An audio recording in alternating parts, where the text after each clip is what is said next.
Good afternoon, preppers. Welcome to Goshen Prepping. We just made a video where we talked about how the stock market crash was one of the precursors that caused the Great Depression. Another factor was bank failures as well. Have you seen the movie It's a Wonderful Life? Of course, we have seen the situation where in that movie, of course, it's based on real life. As far as the bank failures go, the banks had no money to give back to the people. That's a very real concern, and of course, a concern we actually have in modern times as well. The banks found themselves without the cash to give back to the people. Are we heading there again? Could you imagine having $10,000 in the bank, or even just $1,000, mind you, and the bank won't let you have it? That is exactly what happened. Now, today we do have the FDIC. It does insure it. Supposedly, there's actually rumors out there it really won't, but let's go ahead and pretend it does. Guarantee your deposits. But the problem is, even if that's the case and your bank fails, it's going to take time to get it back into your hands again. And you can't depend on that money in the bank being available to you again, right away anyway. Is this going to happen again? Let me explain. As we experience this very high inflation, coupled with rising interest rates, it's setting us up with the exact same scenario all over again. Here's why. A bank depends on its account holders to make loans. As you put money in the bank turns around and, well, lends it to other customers. And they will and do use your money, by the way, checking and savings. And they go to the Federal Reserve and say, Federal Reserve, this is how much money we have. We'll just use an example, $100,000. Our bank is actually doing this well. How much can we actually borrow from you, central bank? And that's called a fractional reserve banking. Fractional reserve banking, in which the Federal Reserve will actually give them a percentage, like 10%, for example. If they actually have $100,000, well, that's where 10% will actually loan you the other 90%. And so therefore, even with only $100,000 in the bank, they can actually give out like $1 million conceivably in loans to other people.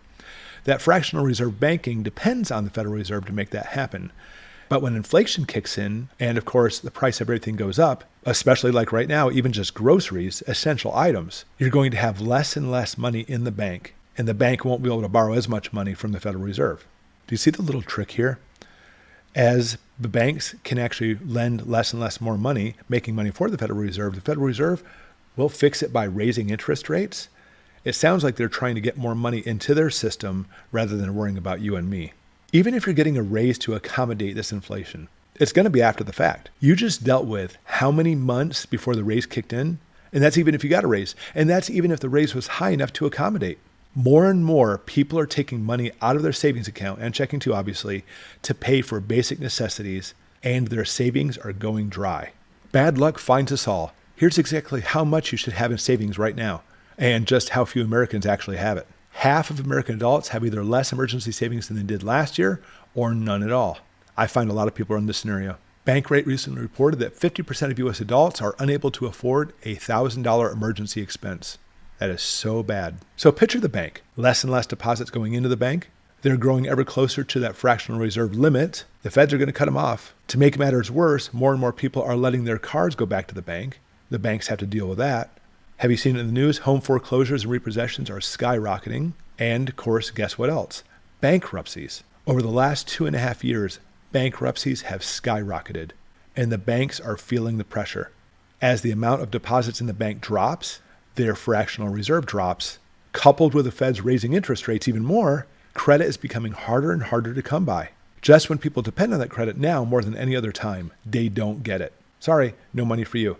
Their accounts and the credit runs dry. And finally, the people declare bankruptcy, leaving the bank in a really bad spot. And the worst part is, this downward spiral, it's just a matter of time before the banks start failing. This is a warning sign. Silicon Valley Bank failure roils markets as Fed's inflation fight exposes a ticking time bomb. It's all over the news about how the bank has failed, and it's a warning sign of how more are coming. It's starting. The banks are starting to fail. I know this is just one bank, but when we see the inflation and the Feds raising interest rates and the people in such bad situations, it is just a matter of time before more and more fail. Coupled with my other video where we talked about some experts actually saying we're going to have a crash in the market this month. All of this is leading to a very bad scenario. If, I know this is such a big if you have a possibility of getting out of debt now, you really need to do it. Do whatever you can to get out of debt. Even more so, let's say you can't get out of debt, trim the fat any possible way you can, because a greater depression is coming. The market is going to crash. Banks are going to fail. Your money may be tied up because of this. And from what people are saying, This new Great Depression that's coming is going to make the first Great Depression simply look like a trial run. You need to be ready because time is short.